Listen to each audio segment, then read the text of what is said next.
Hey guys, welcome to another episode of the podcast. We're super excited to have on Tim Larkin, who, crazy enough, is one of my dad's friends for the past 20, 25 years. A little bit of background on Tim and why we're so excited to chat with him today. Tim's a former military intelligence officer and was part of a beta group that redesigned how special operations personnel trained for close combat. He has over a 25-year career training people in over 50 countries on how to deal with imminent violence, and is the founder of TFT, which is target focused training, which my dad is an active person who's tried that out and participates in it.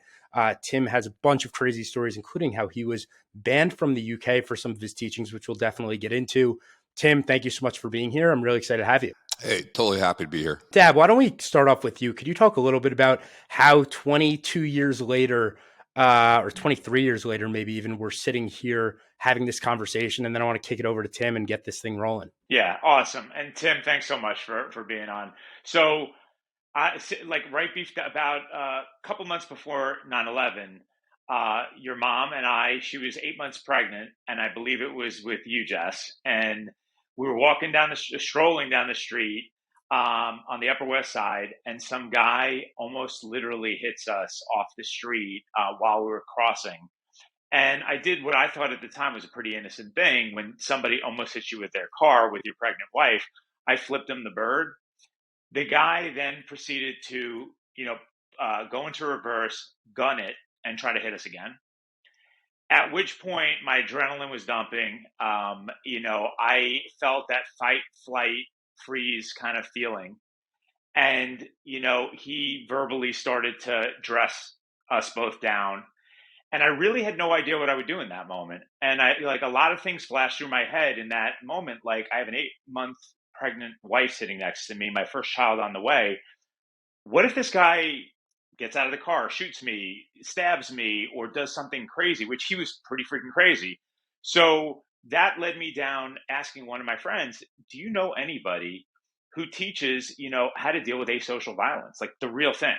Because, I don't feel comfortable in that situation. And that led me to being connected with Tim. So, Tim, what's your recollection? And maybe you can give a little background on, how that progressed into us doing a training together.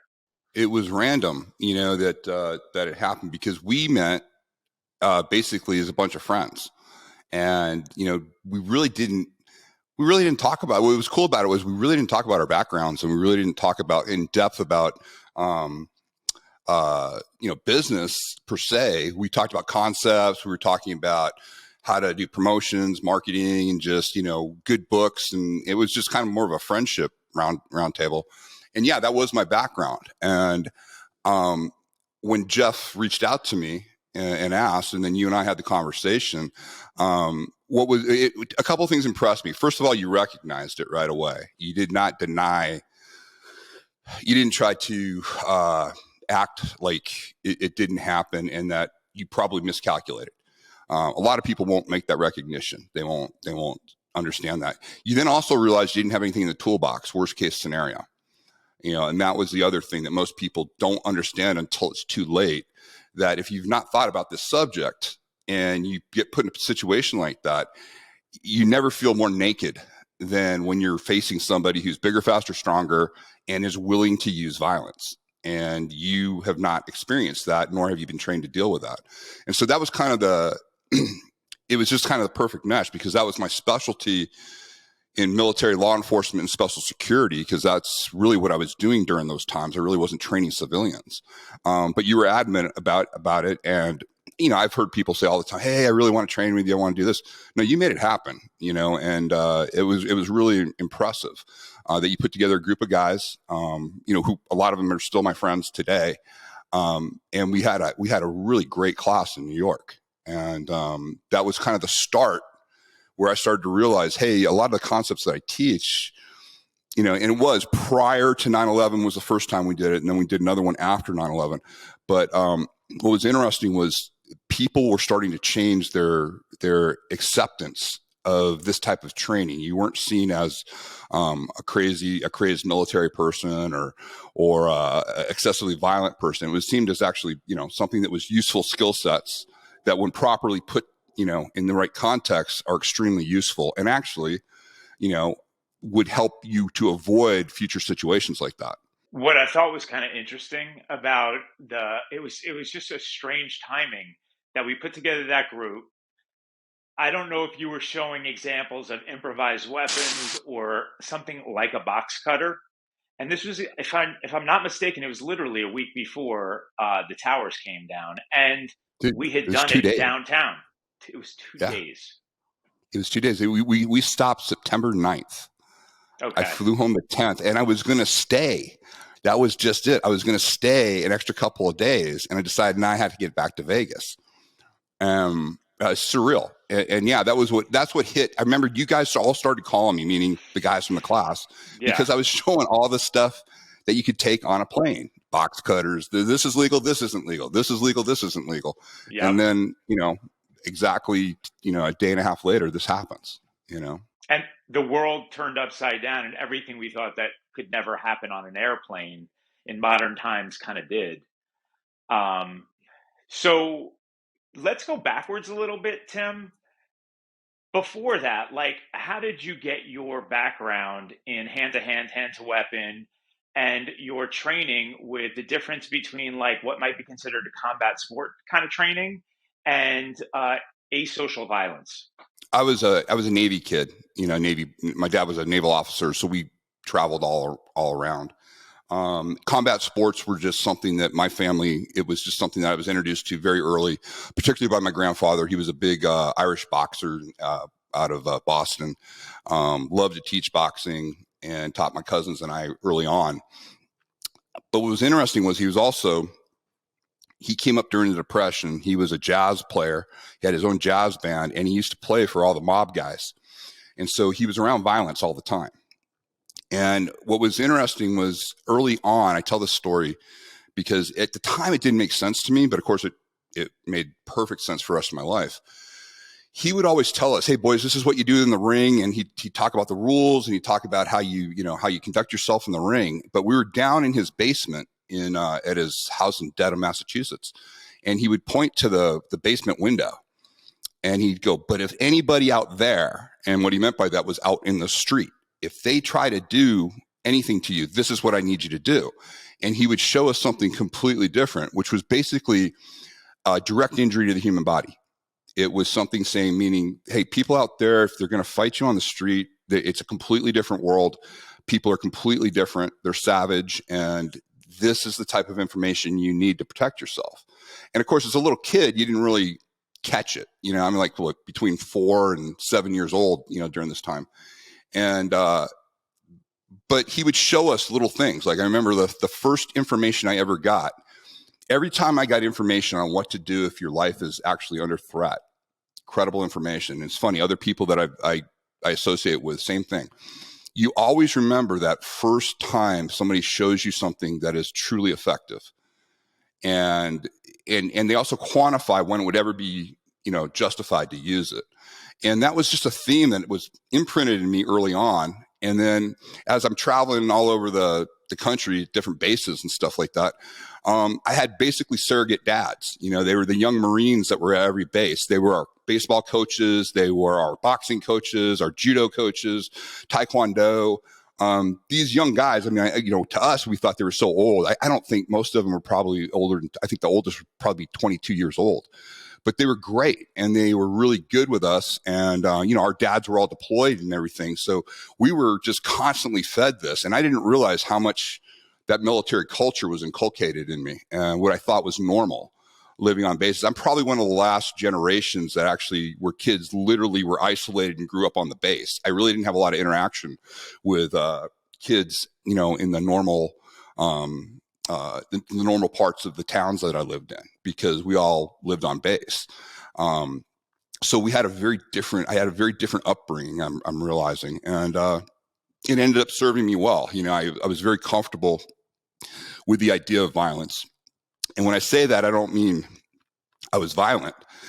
I just mean I understood it was part of human nature, and that it was a skill set that you really need to have. It's a basic skill set.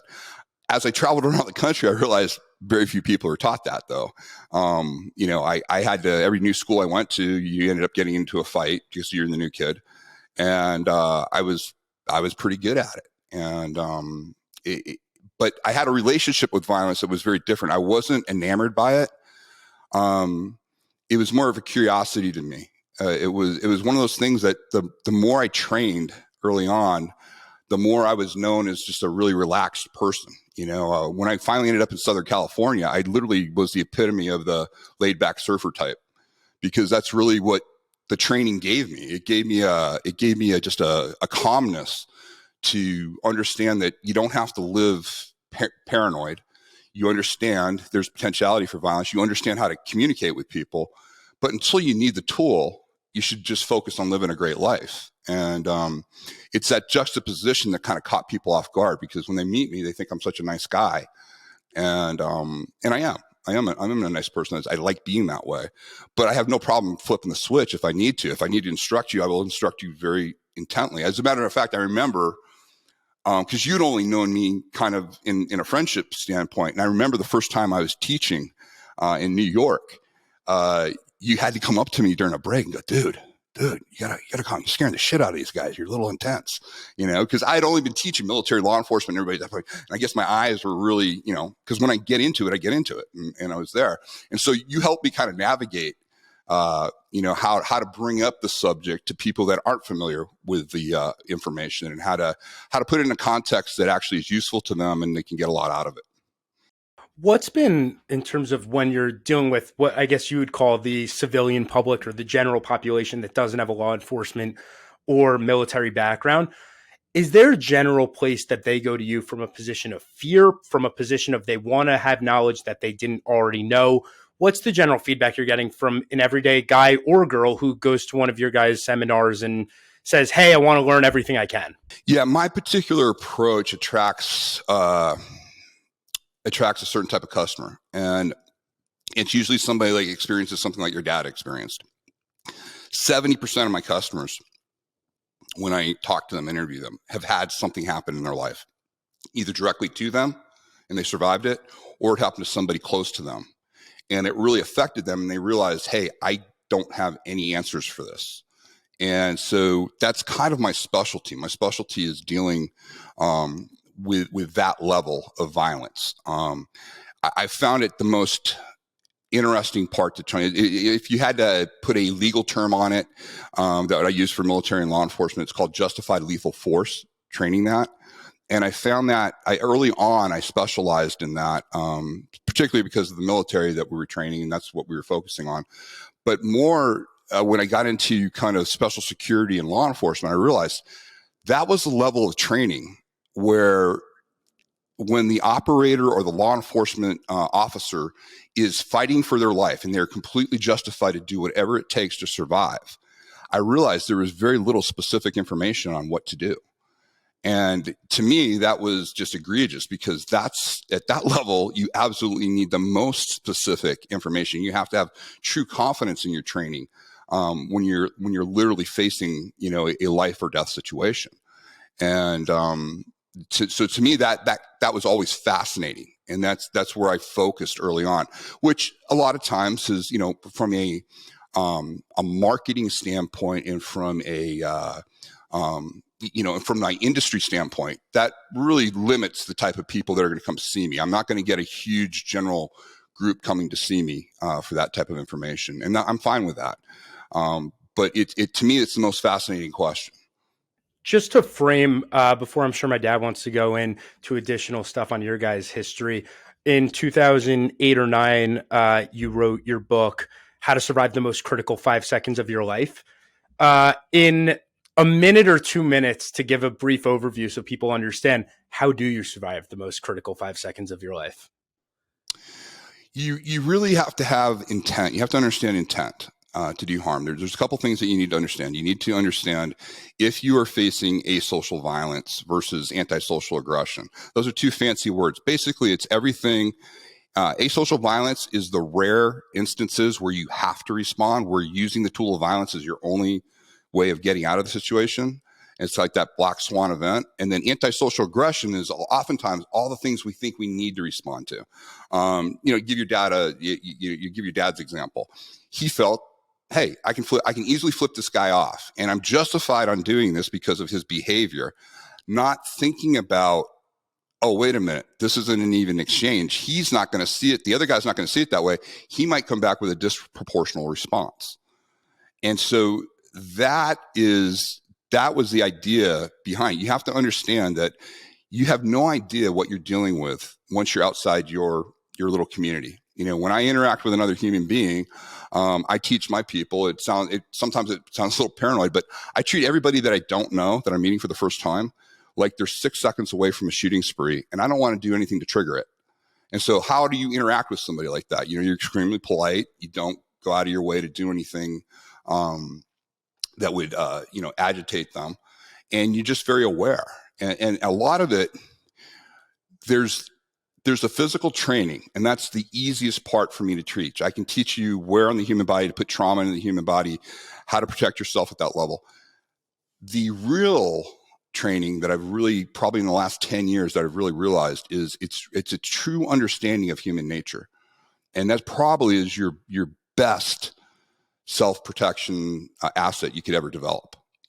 People who truly understand human nature and maybe don't physically train have a very high chance of minimizing violence ever coming into their life if they truly understand it. And so for me, it's been a real interesting journey. I've gone from the hardcore military law enforcement training, the most, every group you can think of and can't think of, to now, I love training random civilians who I've never met before. And I've got 2 days to give them principles and methods that will literally change the way they look at the subject and conduct themselves. And so I don't know if that answers exactly what you wanted, but that's kind of what I've evolved to. What would you say the benefits outside? Because this is such a narrow window we're talking about. I mean, this is like, I've been doing this since 9/11, which is probably over 20 years with you, and then I started to train with your instructors. And I'm just curious what you have found, like the people who stick with it or just go through the 2 days, what do you think they take away from it that has nothing to do with violence? I think they have an understanding that whatever they thought violence was prior, they have a much better understanding of what the tool really is. And they look at it very differently, meaning you hear people say, hey, violence is never the answer. It's never good. People say they want to learn something like self-defense. And, self-defense, as I've always told people, there's no such thing as self-defense. There's no training called self-defense. Self-defense is a legal term. It's a legal term that's used after the act of violence. Everything, when it comes to you protecting yourself or being in a situation, you will use the tool of violence. How you use the tool of violence will determine whether or not it was justified. If it's justified, it will be deemed self-defense. If it's not, it will be deemed criminal, and you'll have to deal with the legal system. And so having people navigate that, I think that's probably one of the biggest changes that happens with people with me. They oftentimes, what I'll get from people, and these are my favorite, feedbacks that I get from folks, is, hey, Tim, the other day, such and such happened. The old me would have done this, but I recognized I didn't have to respond to it, and I got myself out of there. Or they were able to de-escalate.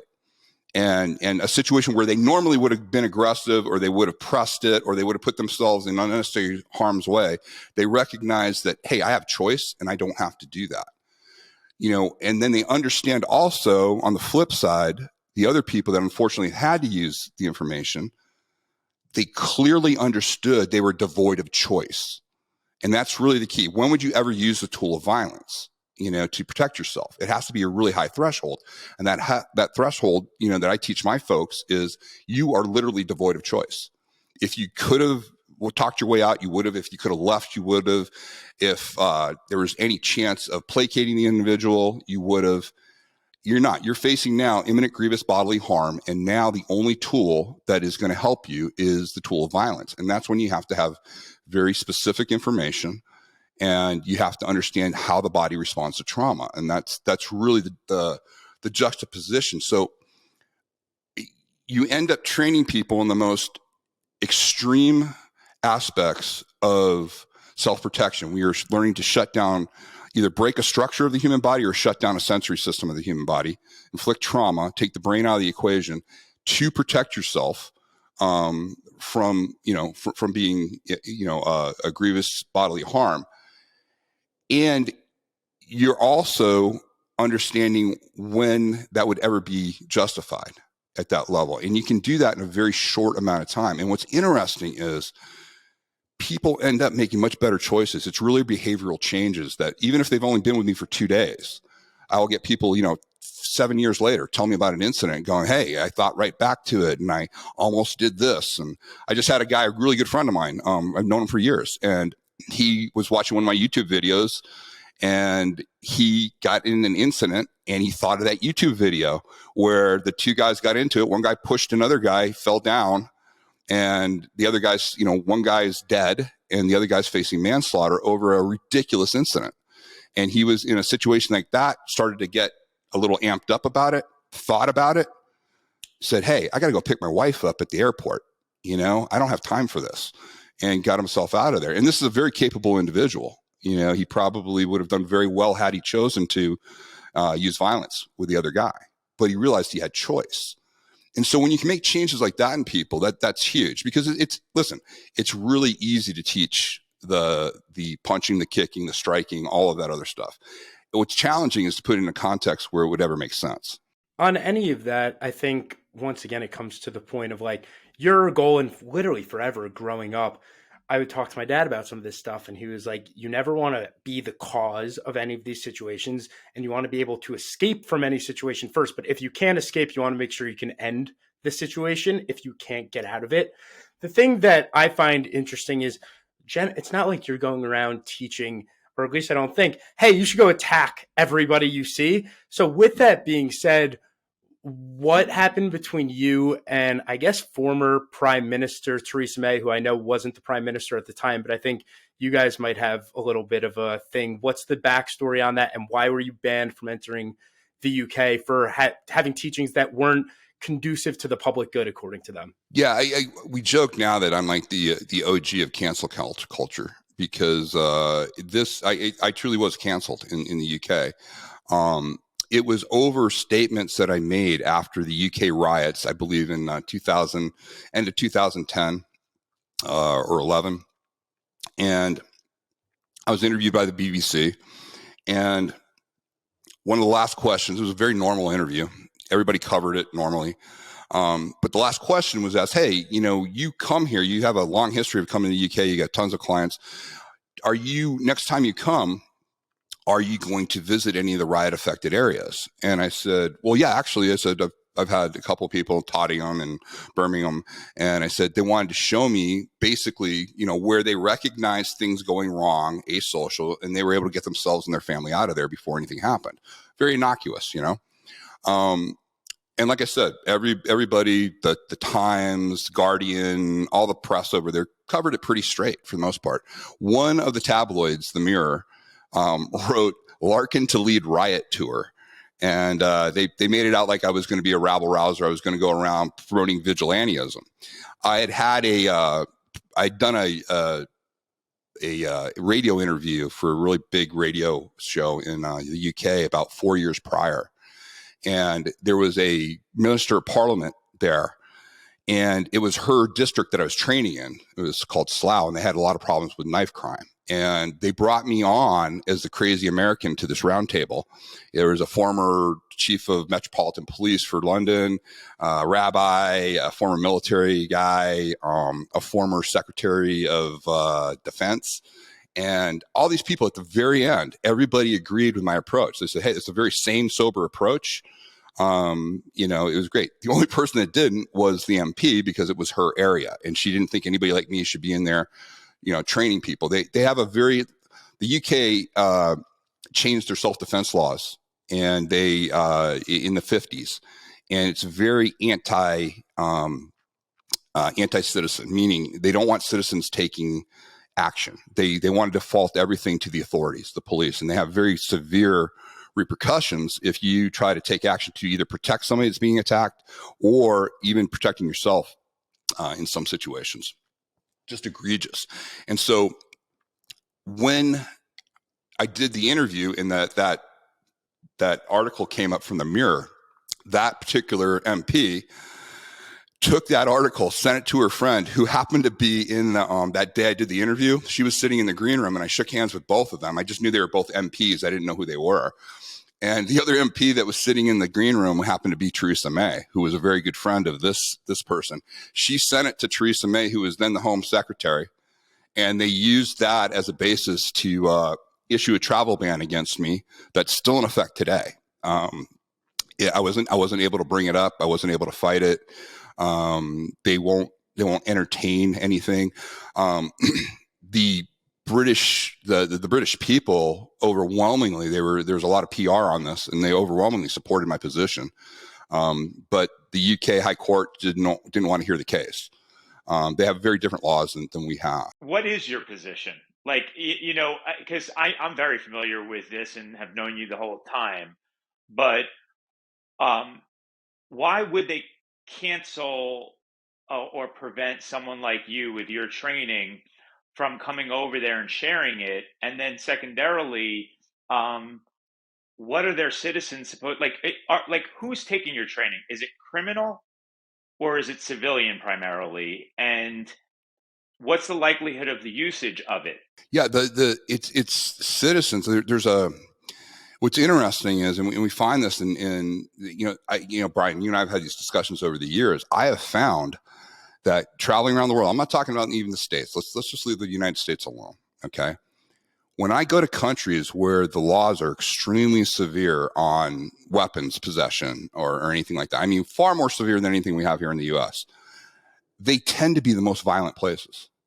And they tend to be like the most, the place where the criminals just run rampant on things. And so people truly, unlike in the United States, when I travel overseas and train people, they never ask me about the legal ramifications. They fully understand the threshold where they'd ever use this, devoid of choice. That doesn't have to be explained. What they want to know is exactly what they need to do. So we're much more overseas. I'm much more doing the actual physical application of the training and the trauma and all of that. And I don't have to do much time putting things contextually for these people. My point in all of this is, if you're going to suppress things, if you're going to suppress stuff, it's going to come out somewhere. And that's what's happened with violence. We have stigmatized violence to the point to where the only people that have it available to them is the predators. And we've never in our history ever been so poorly served as a society on protecting ourselves. I'm talking the U.S. as well. There's just this counterculture. The UK takes it to a whole other level. It's a history of what's interesting is they literally wrote the best self-defense law. Their Justice Blackburn was one of their great justices and just wrote an incredible citing on self-protection, self-defense as it's an inherent right to everybody. They overcame it in the 50s. They had some issues where gangs were using the idea of helping out somebody as a reason to do gang fights. And so what they did was they blanketed these laws that made it impossible for you to go assist somebody, that you had to default everything to the police. It also found it very controlling.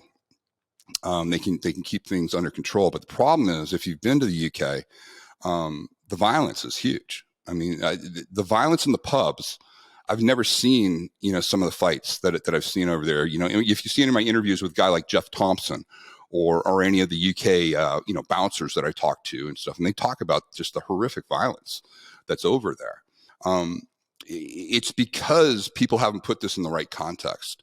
Violence is just a tool. How you use the tool will be determined whether it was, good or bad, but the tool should be available to everybody because it's a survival tool. And it doesn't make you violent by understanding the tool of violence. And that's probably been my biggest message. And I think that's the thing after all these years, Brian, that's still, and Jesse, that keeps me going. That message alone of the idea that, hey, violence is available. It's a tool available to everybody. And it's a life skill that everybody should have. It shouldn't just be the criminals. They shouldn't have the most effective means of using the tool. We all should have that. My goal is not to make you violent, but I want to put you on par with the worst people that are out there when it comes to using the tool. And that's a very different concept than making you violent or making you criminal. And I like the challenge of having that conversation. What's your thoughts on, and first off, do you think this is especially in the UK, is this a judicial thing? Is this a political thing? There's obviously been new administrations. There's a new prime minister in there now. Do you think this is something that changes based off of who's in power? Or do you think this is just a cultural, national judicial thing? The UK in particular is, I doubt, I will be very surprised if my ban ever gets lifted. I'm an inconvenient person, for them to have over there, because I'm exploiting the fact that citizens are very, very exposed when it comes to being able to protect themselves. And that the Metropolitan Police and the police departments, they've already said they can't be first responders. They can only respond after the fact. And so therefore, their citizens are exposed, and their citizens have to worry about, if I take action against this criminal. And I mean, I'll give you just a brief example of the idiocy I'm talking about. There was a retired pensioner. He was a former World War II guy. This is about probably 10, 15 years ago. 37-year-old meth addict lived above him and his wife.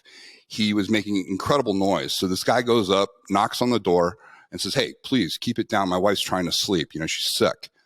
And goes back to his flat. This guy comes down, kicks the door open, attacks with a knife, tries to stab this guy's wife. This guy was a former boxer in World War II, little guy, but he just laid into this guy, just started hitting him and knocking him back, and, defeated this weapon wielding meth addict. And he was prosecuted for excessive use of violence. They're saying that he should have just called the authorities, even as the door's being kicked in and being attacked with a knife.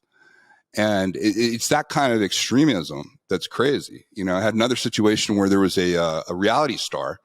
She was over there. She had trained with us, and her neighborhood, they were having teenagers jump over. And when I say teenagers, I'm talking more like 19, 20, jumping over the backyards and breaking into houses and attacking. She was there by herself with her, with her young son upstairs. She sees these two kids jump over. She's scared to death. She's looking out her kitchen window as they're approaching the back door, getting ready to come in. She picks up a butcher's knife and shows it to them, and they leave. Calls the cops. She tells the story. Everything. The cops are listening. As soon as she said she picked up the butcher's knife, they stopped her. They said, "You did what?" She goes, "Well, I picked up the butcher's knife. I was scared. They were going to come in my house." And they say, "Yes, but they didn't come in your house yet. They hadn't threatened you. You threatened them with that." And they literally prosecuted her for it. She had to go, deal with this. And that's the level of craziness we're talking about. It's a control situation. And it's because there's for people to be able to protect themselves. It's very scary for a lot of governments to think about that. We have a history of it here in the U.S. We have the Second Amendment, and we do have very vocal people. And as much as it gets challenged all the time, we're still far more comfortable with the idea of self-protection and protecting ourselves and property than many other parts of the world. Tim, I have a quick question about this particular subject. So, without any political commentary whatsoever, what's your just factual experience with how people behave when people can open carry versus where they've completely no one has the right to either conceal to carry, open carry? And then let's add like the juxtaposition of like in Israel, where every citizen has some type of military training unless they've been given some type of a pass on doing that, versus a culture like ours where you have to choose to enlist. And does that increase the violence or suppress the violence by knowing that every other citizen there is either carrying or trained? This is where you have to be careful with statistics. So what they're going to tell you is the statistics show that the murders, of the gun murders are just through the roof. What they don't do is they don't take out suicide, and they don't take out criminal use of the firearms. What they're trying to say is that people that legally own firearms, legal responsible firearms owners, are somehow, this is why we have all these gun issues, these gun problems. So again, there's a manipulation of data that's there. What you find across the board is in open carry states, you find people are far more polite, less likely to jump to escalate things. One thing people tell me, like, when you go to Texas, they go, "Oh man, everybody's so friendly in Texas and everything," and they are. They're super friendly. I remember in Arizona, the first time I moved to Arizona, and I saw a guy riding on his Harley, and he just had an open carry. He was just running. It was the first time I'd seen it as a citizen, because I usually lived in California. Most of the places that I lived, were not open carry states, and so it's interesting. And so you check yourself a lot more, and people are a lot more apt to give you the benefit of the doubt and to interact with each other. It's funny, like in my studies, I also, as I've studied a lot with the prison systems and prison gangs and everything. And what's very interesting is the level of politeness that happens when the violation of being polite, or the misuse of bad behavior or something like that, is backed up with violence. Meaning, if you push it, if you're impolite, if you are aggressive, if you are unjust in the way, it is going to be backed up with violence. And people conduct themselves very differently. I tell that story that my good buddy Charles Poliquin, before he died, he gave me a great quote for the book, and he talked about, he traveled all around the world, and he would always have a couple of cops that would be in any of his seminars. He's a big fitness guy, and he would always ask the cops, "Hey, in this town," he goes, "where do all the ex-felons work out?" And they looked at him like he's crazy, and he goes, "No, I want to work out there." And why did he want to work out there? He worked out there because everybody had a code. You weren't going to have guys walk in front of you, grab your weights. You weren't going to have people, talking on phones, being impolite or anything like that. There was just an assumed way you conducted yourself. It wasn't necessarily friendly, but it was professional. And he preferred working in environments like that because he understood. Everybody understood where they stood, because it had to be that way. And so again, people hear this and they go, "Oh my God, I wouldn't want to live under anything like this." And I understand what they're saying. I'm not saying that we should be living in some sort of a prison culture, or I'm glorifying it or anything. What I'm saying is human nature is very interesting when they know that there are no ramifications to bad behavior or being impolite. And so that's really, what you find in these open carry states is you have to think in the back of your mind before you go to make that comment, before you go to make that aggressive, response. This person might be carrying.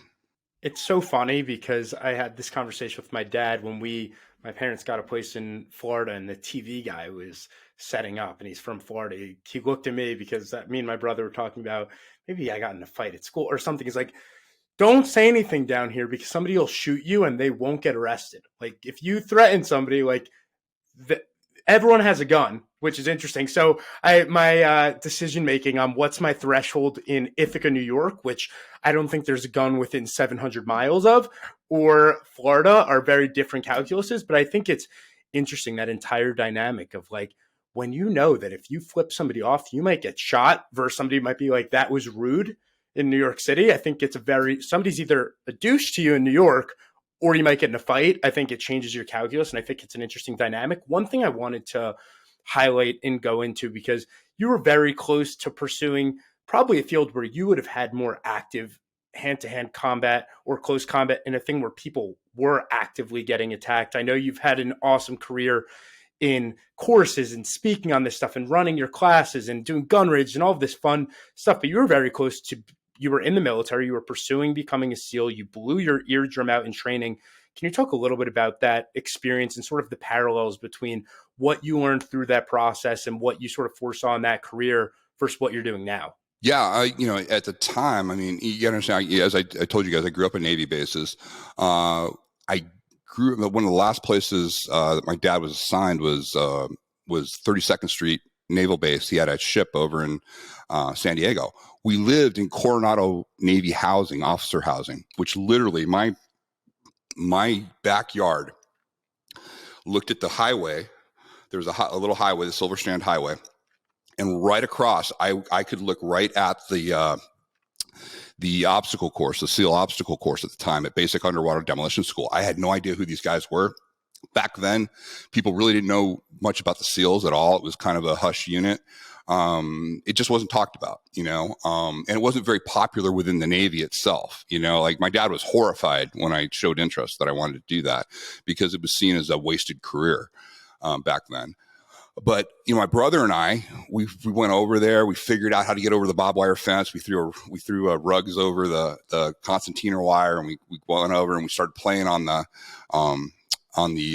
obstacle courses all the time. These guys kept kicking us off. And these guys had like these shorts on. They had these really cool aviator sunglasses on, and they were in great shape and everything. And we started figuring out who these guys were, and they realized they weren't going to get rid of us. We were going to be these freaking annoying officers' kids that were going to keep bugging them.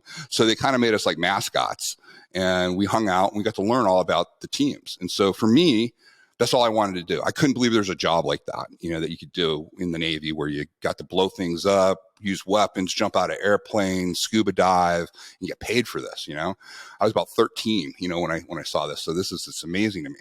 So that's all I did. All I did was prepare. I started taking cold showers right away. I learned everything I could. I learned everything about training. I knew every aspect of it. So I was literally, training for that. The only deal I had to make with my dad was that I'd go to college. And so I did, and I got my thing. I think he thought that would get it out of me. But nope, I was able to get selected, go in, went up against 2,500 guys for 2 slots. I got one of the 2 slots.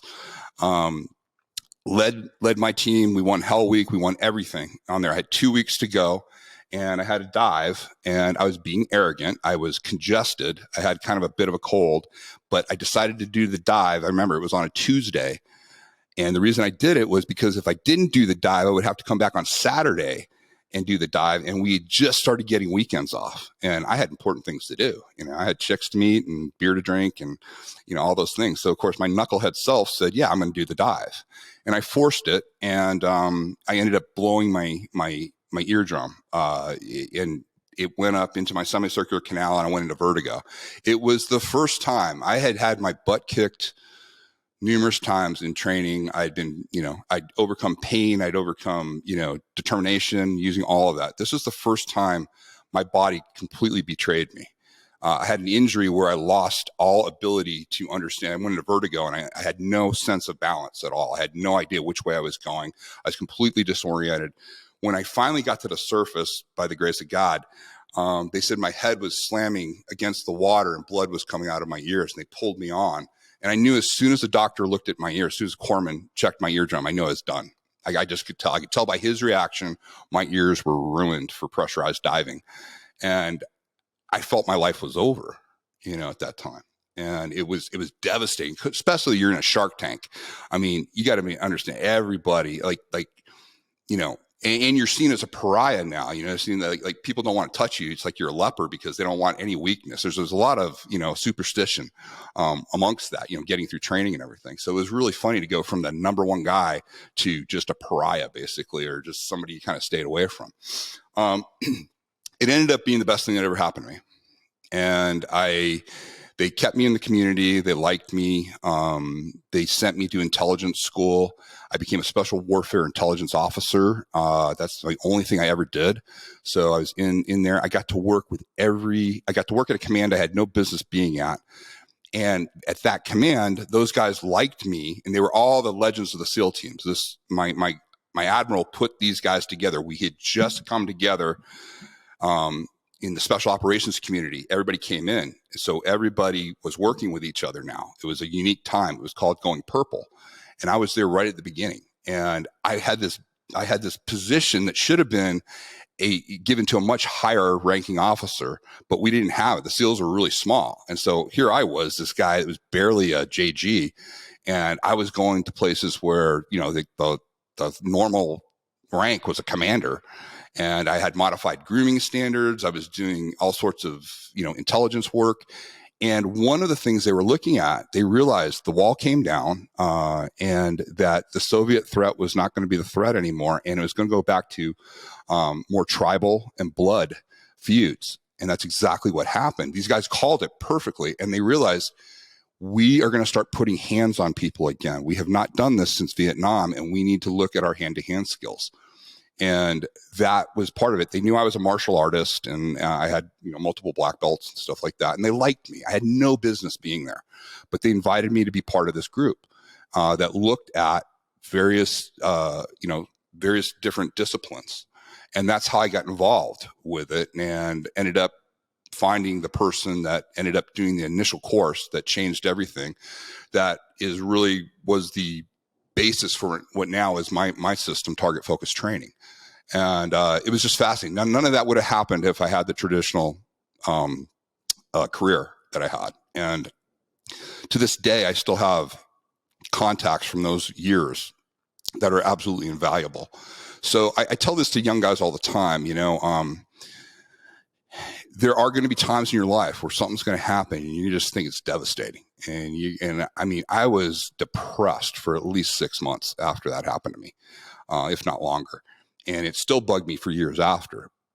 But it ended up looking back on it and looking back at my life. That was a turning point in my life. And it's what I teach. I teach the idea of the importance of injury to the human body and how it takes the brain out of the equation. Because the injury that I had, I couldn't will myself, to control them. I had strong will. I was in peak performance during that time. None of that mattered when I was truly injured. So I had a real visceral understanding of what true injury to the human body can do. And, it's been something that it's been a hallmark of the next, 25 years for me. Tim, can we take a second on that one? First of all, I love the background story of the origins of this, but I want to talk about like some of the insights that I think have applicability outside of the training. One is the asymmetry of violence. Okay, most people who do combat sports don't look at it as asymmetrical most of the time. Now, some competitors who tend to dominate seem to know that it's asymmetrical and one directional. But can you talk about the asymmetry of it when you've chosen to engage?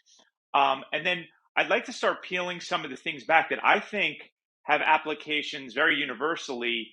The way that you go about training violence, which is super freaking scary to most people, and the concepts of deliberate practice, principle based training versus technique based training, so that listeners can kind of think through, like, if I'm ever going to learn a new skill set, any new skill set, what do I want to look for? What's a hallmark of a good system? Those are, well, where would you like me to start first?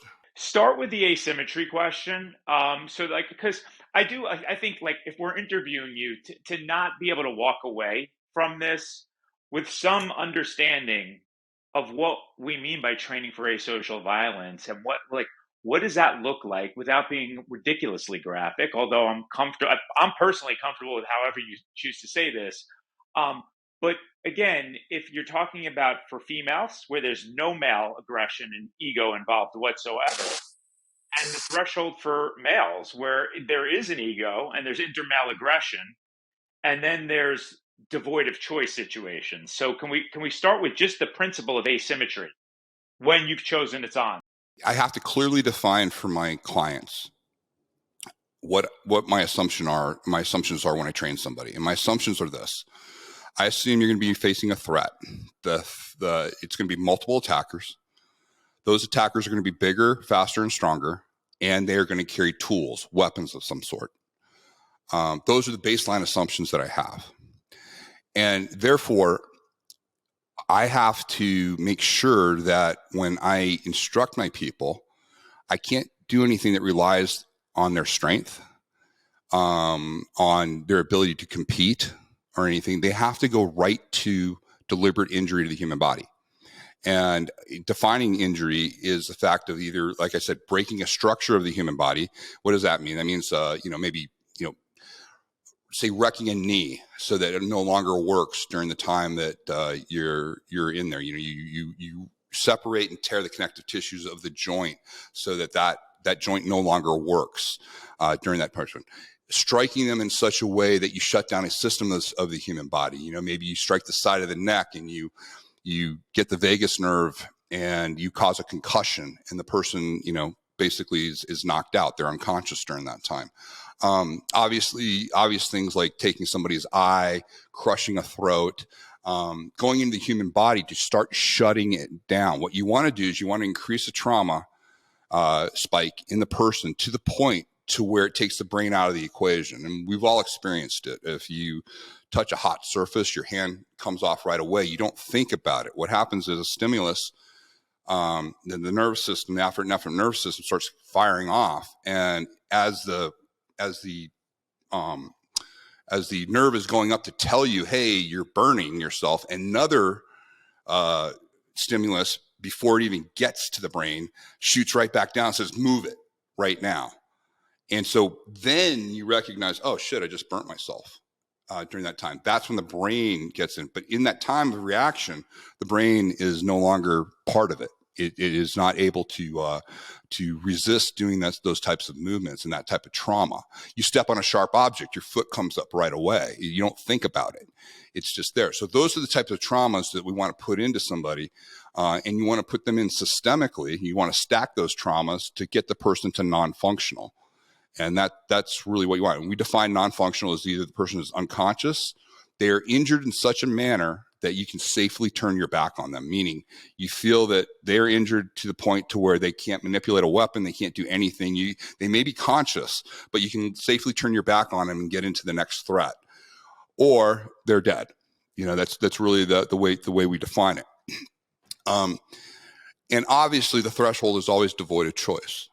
Meaning you use these situations, you use this type of training. Really, the equivocation I give to people is anything that I teach would be used only if in that same situation you had access to a firearm and you would feel absolutely justified emptying that firearm into the threat or threats. So anything I teach is at that equivocation on it. And if it meets that, you're across the board, you're fine. So it's clearly defining for the client. And that's the beauty of this is my clients, you do not violate your moral code. That's really not, whatever your moral code is, you're not going to violate that. What this does is it clearly defines when it would ever be justified. And that's the hardest thing for people. They need to know, when can I use information like this? And my clients all come back with the same thing. They said, yeah, it was clear. I had no problem, understanding that this particular threat warranted that. And the other thing that's interesting is they also recognize non-functional, meaning you don't turn them into automatic killers. That's the other thing. It's like, you won't be able to stop yourself, which is absolutely ridiculous. I've had numerous people that have had to use the information, and then when the next strike that they would have put on the person probably would have been really debilitating, if not lethal, they recognize, this person's no longer a threat, and they stop during that time. And these are not people that have years and years of violence behind them. They haven't had violence instances. Most of the time, it's people. This is the first time they've ever had any sort of violence happen to them. And yet they were clearly able to recognize, because of the way they were trained, they were able to recognize that this person is non-functional and no longer a threat. What you don't want to do is you don't want to compete with people, because competition is really difficult. And I try to tell people what's interesting is when you look, I'm in Vegas, tons of my buddies are in the UFC. I go all the time. I get invited to special events. I love combat sports. It is so fun. These guys, and they're such great guys. Most of the people I know actually are really, really individual, just outstanding individuals. What's interesting though is that when you look at the event itself, how can you compete? How can you gamify violence? Well, the only way you can gamify violence is to take out direct injury to the human body. And if you look at the rules, last time I looked, there were 31 rules. 27 of them were outlawing direct injury to the human body. Why? Because the point is not to maim, cripple, and kill in a competition. It is to better your opponent. Now, do people get knocked out? Yes. Do accidents happen? Absolutely. But that is not the goal. Whereas what we try to say is when the competition ends, when something happens in a event where, say, unfortunately, somebody rolls up and ends up breaking by accident a guy's ankle, and they stop the competition, right then and there, because it was supposed to. We say that's where violence begins. That's just people say, well, if your stuff's so effective, why hasn't it ever been used in the UFC? I go, oh, it's been used in the UFC numerous times, and it's always won. And they look at you, and then you start showing all the injuries to the human body, and when they go down, and they go, but I go, no, but that's what violence is. That's the difference. You're deliberately trying to shut somebody down because you don't want to compete with them. You don't want to find out how good they are at their combat sport or their training or anything like that. And the way you do that is you teach people to exploit injury. I don't train people to compete with each other. What I do is I train them to take advantage of a predator's mistake. A predator, because they don't fear my person, because they think they're an easy victim, they will often bring a vulnerable part of their human body very close to my people. And that will be their one chance. And it's my job to show them how to exploit that chance and to turn that into an injury. And what's great is it's just a great equalizer when you understand it. When people understand that they're not trying to compete, it's not about, we know if you throw people in the ring and everybody knows what's going on, that's a very different situation. But when you're talking about violence and you're talking about street violence, it's often exploiting opportunities that you didn't know how to exploit prior to the training. I think that's one of the core things too I've recognized from, like, if you're watching a UFC fight, you're not going up and kneeing somebody in the balls. Like, that's not a starting thing, or going for their eyes. And I think that's the gap where there's rules, because violence outside of that is by default, like you said, an asymmetrical, unfair game. It's not a level playing field. One additional thing I wanted to go in, and then Dad, I'm sure you had something you wanted to talk about as well. When you've seen entrepreneurs or people like my dad, or the average person that comes into your studio or attends one of your seminars, go through, what's the typical timeline, and what are clearly you talked about the physical thing you can coach them through and show them what they need to do, but what are most of the mental blocks that anyone who's listening might have by default that could block them when the moment happens? Because I just know, like, I know if I'm in a certain situation, like, you freeze up sometimes, or you don't know what to do, or you pause, and by the time you pause, it's too late. So is it more mental, just working through the speed of a situation, or what's the main blockades that you're seeing people having an issue with going through the process? Yeah, one of the things I learned early on is that I have to make people do the physical work first. So if you come to me, say for a 2-day training, the majority of your time is going to be spent on the mat actually doing the work. And it's that kinesthetic learning that you get that just triggers things in. And what's interesting is the uncomfortable part for most people is not doing it. It's that they're actually pretty good doing it, meaning they don't, to do violence to the human body is basically doing manual labor on the human body. And you already know how to do a lot of this. I don't do, crazy, fancy, ridiculous looking, poses or strikes or anything like that. I'm doing things that are very mechanical. If you can stomp on a Coke can, you can stomp on a throat. If you can learn how to, do just basic striking that you've done. It all applies to the human body. It's just doing work on the human body. And people, if anything, they get uncomfortable because they're actually pretty good at it once they're shown how to do it. It doesn't take a lot of skill set to be able to injure somebody.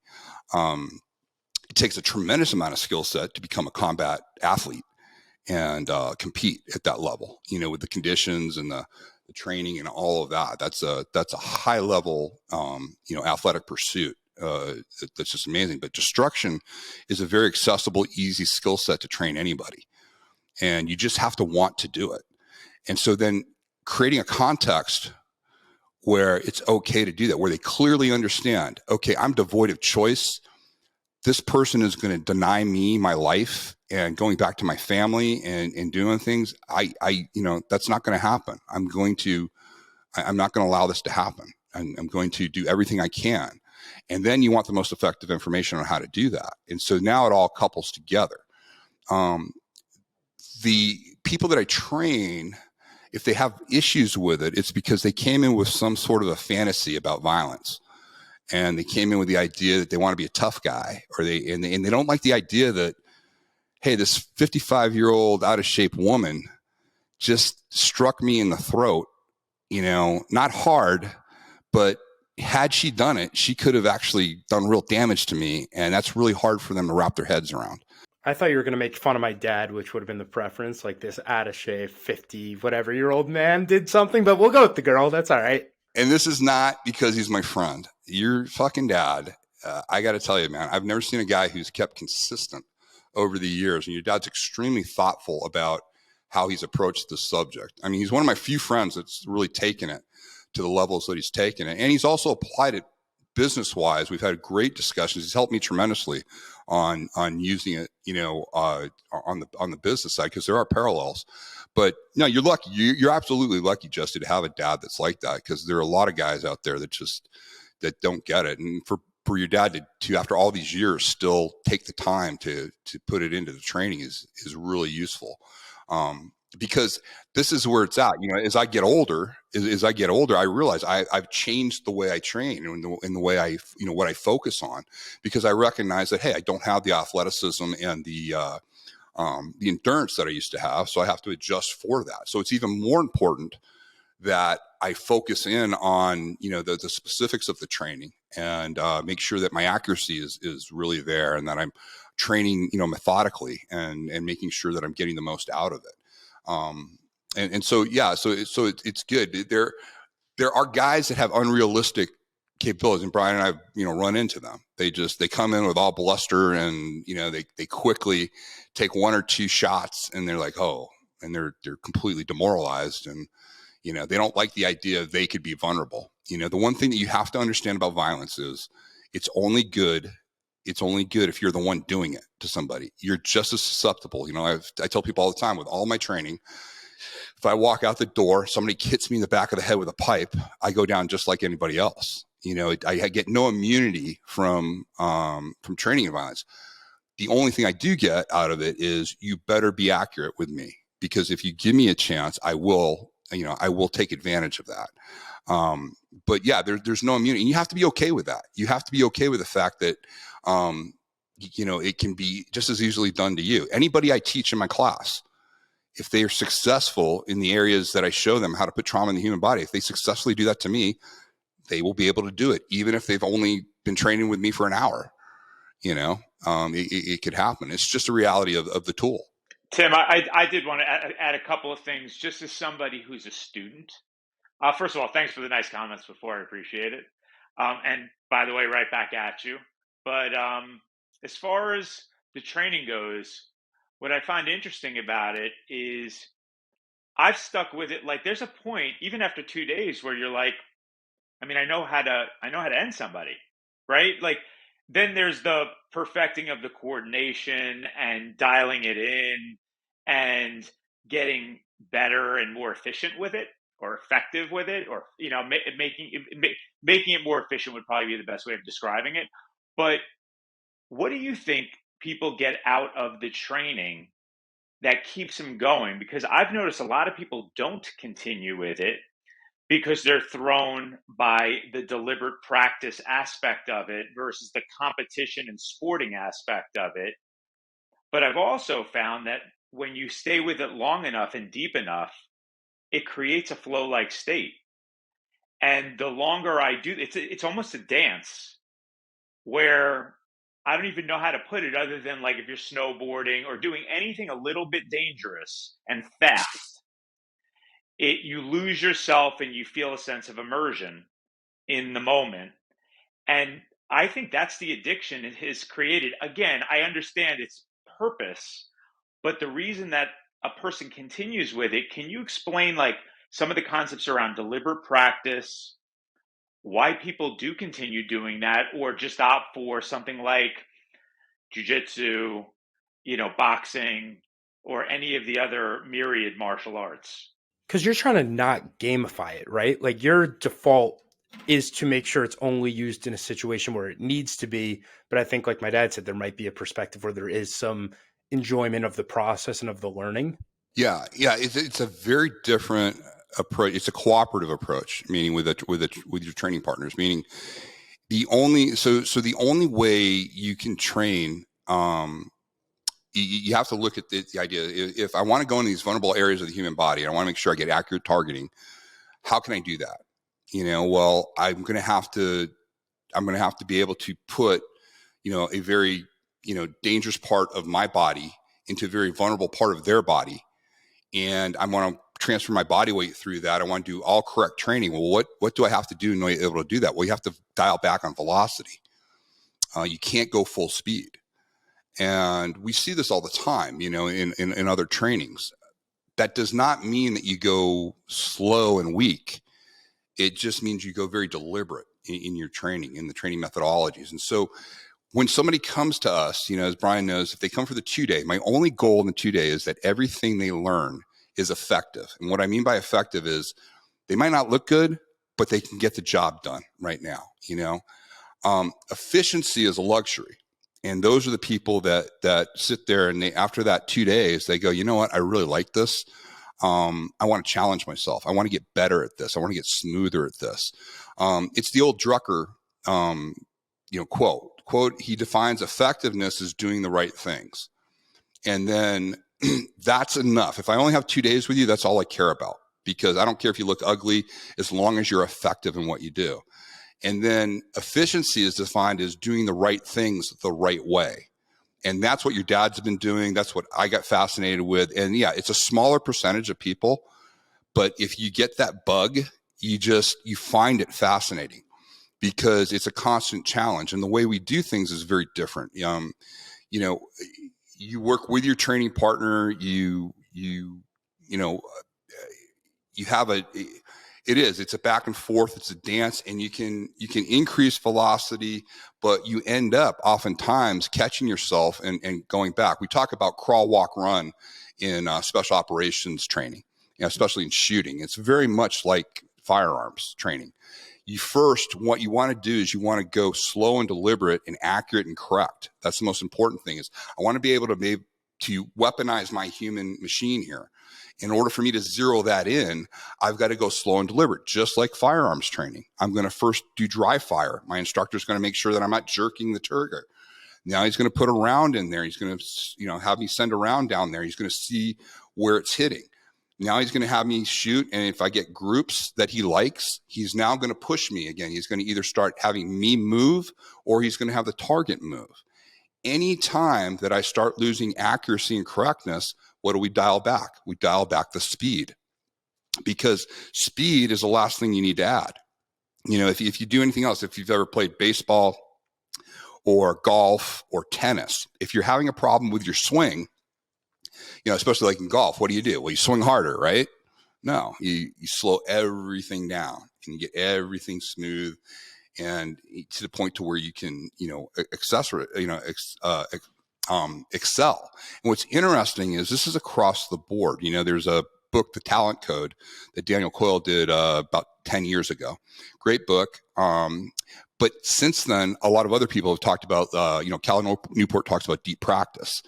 And it's all the same methodology. It's slowing things down to the point to where you can fully absorb them and see them. And it leads to incredible fast execution.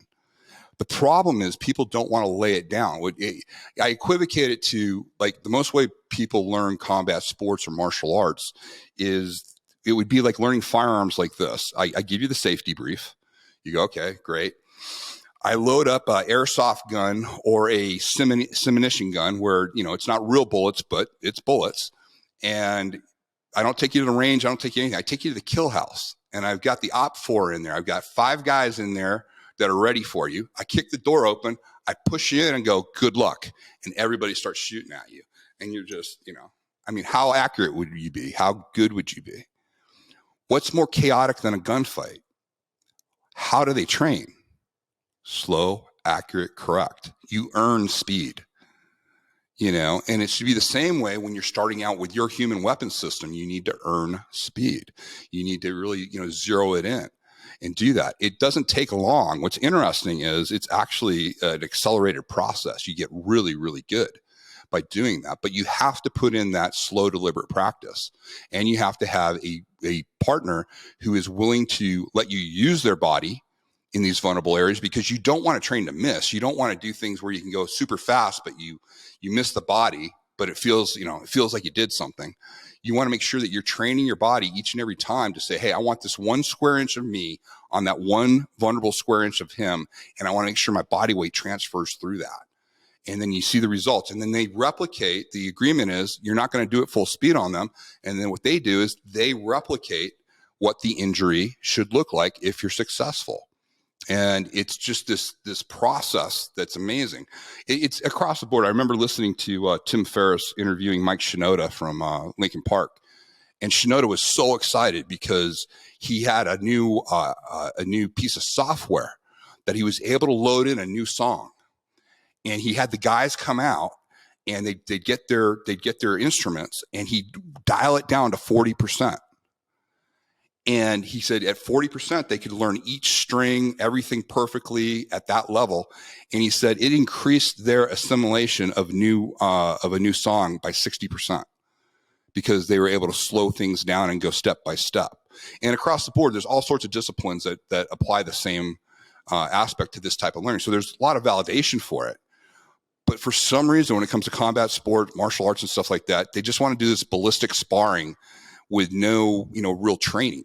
Nobody's shooting at you right away when you're learning how to shoot. Are people going to be shooting at you in a gunfight? Yes. But why do they start out with nobody shooting at you and you just getting your targeting down? Because they're prepping you correctly so that you understand how to get the most out of this. And it's used in so many other areas, but for some reason, when it comes to hand-to-hand combat, all this other stuff, it's like they go to hardcore sparring and stuff way before the person's, ready for it. And oftentimes it has, horrible effects. That totally makes sense. I think that's a great explanation of the process, and sort of it's slow, calculated. And I think that's how people learn to do any of that. And I know from countless conversations with my dad about it, his main concern always, and he talks about it, speed. It's like, if you go fast on this, you kill somebody. It's not like, and that's where I want to go. And then I know we're probably running far over, so we'll start to wrap it up. But the final thing I want to hit on is age. Like, at what point in somebody's mental capability, or is it an age thing or a maturity, do you think that they're ready to participate in this, learn in this? I know I had a conversation with my dad years ago, and I think he was like, you get in too many fistfights with your brother currently to even have any capability of wanting to ever know this stuff. Is it a maturity thing? Is it an age point? At what point is somebody ready to start understanding these tools and how to use them? That to me has always been really interesting. Boys, for the most part, and I'll say boys, anybody under 18, it's rare that I'll train them. It's hard for them to navigate true injury to the human body. Everything I teach has real issues. If they're successful doing it to somebody, you can irreparably damage somebody, if not kill them. And I don't mean that in a macho sense. I just mean in a true human sense. The way we train how to break structure in the human body. You see in YouTube all the time all these kids punching each other in the kidneys and doing things, and it's just horrific. And so boys, oftentimes their minds haven't developed to the point to where they can understand the difference between roughhousing and quote unquote fighting and deliberately injuring somebody. So I chose to have my oldest son, Connor, navigate high school without this. He did it at 17 and a half. He went through a training, and that's when I introduced it to him. And then some of my other instructors, same way. Their kids got through high school with it. Boys. Now, different with women. I've trained women. I'll train them as early as 11, because sexual assault is, just horrific, and it's happening more and more. And the reason, not because I necessarily think at 11 they're going to be able to successfully take care of themselves. I need them to start understanding violence and people, putting hands on them. Women experience violence very different. They don't play with violence. When violence happens to women, it's the real thing. Boys, we communicate with violence. Men communicate with violence. We'll push each other around. We'll have the locker room stuff, and we have to say, okay, is this a Is this an antisocial or a social standing thing, or is this real violence? We sometimes are confused, and it gets us in trouble a lot of times. Women, they have no such thing. If hands are put on women, it's on. It's the real thing. So women have much clearer definition, nor do they toy around with it. So I'm far more comfortable training women on that. The challenge with women is I only want them to work against men. So, I often will have, young girls come in, and I'll find male counterparts for them to train with, because that's the threat. The realistic threat is going to be another male, unfamiliar male body type that they're going to be dealing with, or a familiar male body type. But what I'm saying is a male that they're going to be dealing, because that's the most likely violent situation they're going to be dealing with. So it is a maturity thing. There are kids I have trained. There are males that I've trained younger than 18. Usually they are not U.S. citizens. They're usually overseas. Usually their families are looking at serious, kidnapping threats or violence, and they're very sane and sober about how they use the information. So I'm comfortable with that. And parents, if a parent comes to me, if they've trained with me and they know how I train, they know what it is, and they feel their child is mature enough, I'll allow it. But it is rare. It's rare that I train men under 18. Hey, Tim, I want to, I know we're supposed to close this down. There's a couple of things I wanted to cover with you before we did. One of them is, what are you afraid of? I never was fearful. I never really had fear till I had kids.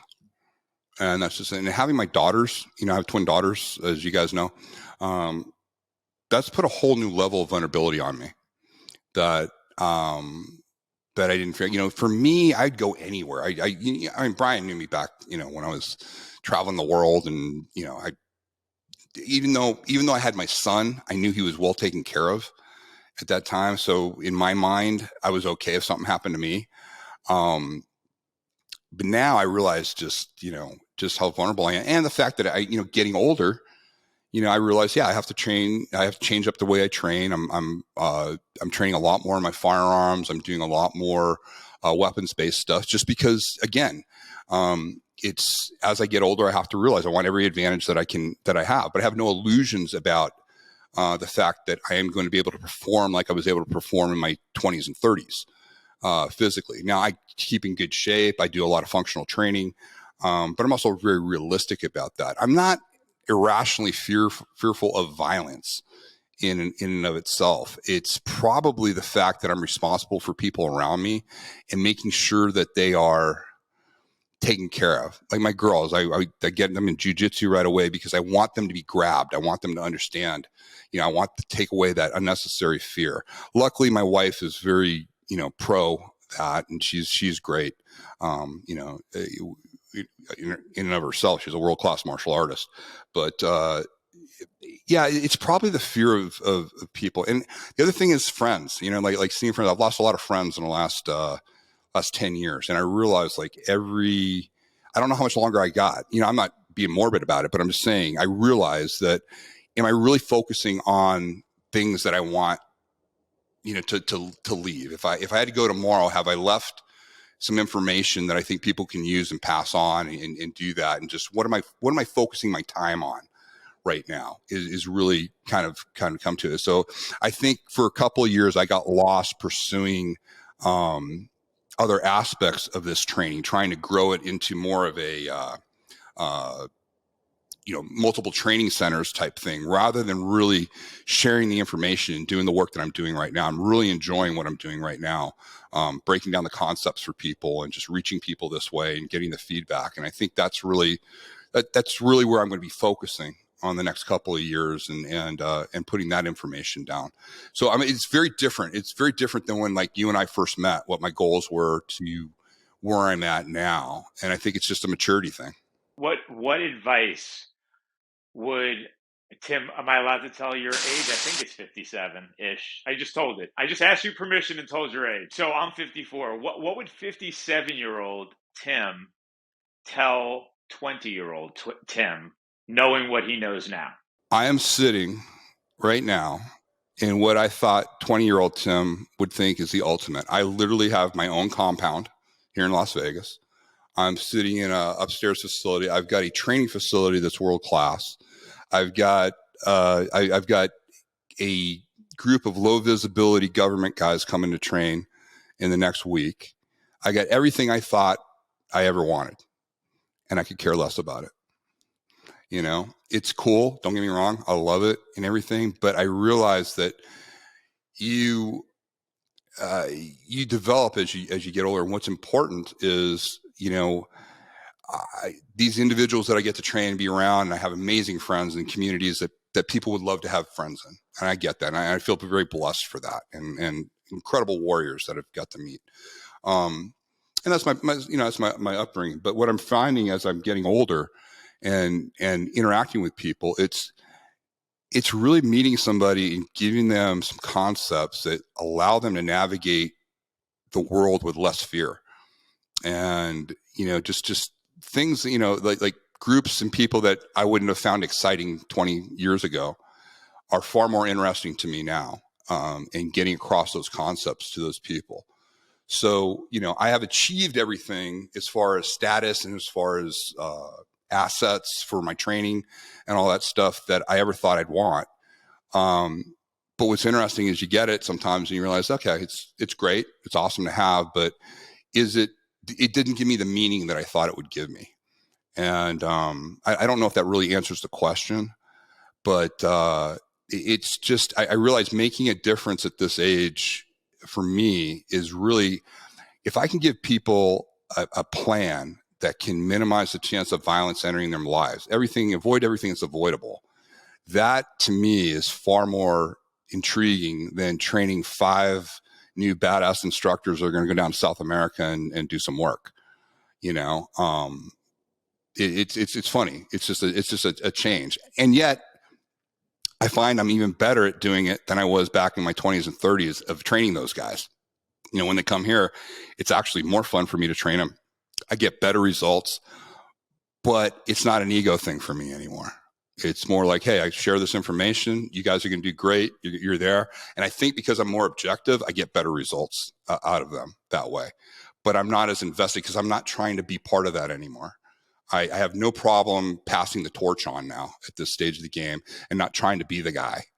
You know, I don't feel like I have to. I get offers all the time to run around and go do things, and I have no interest in it right now.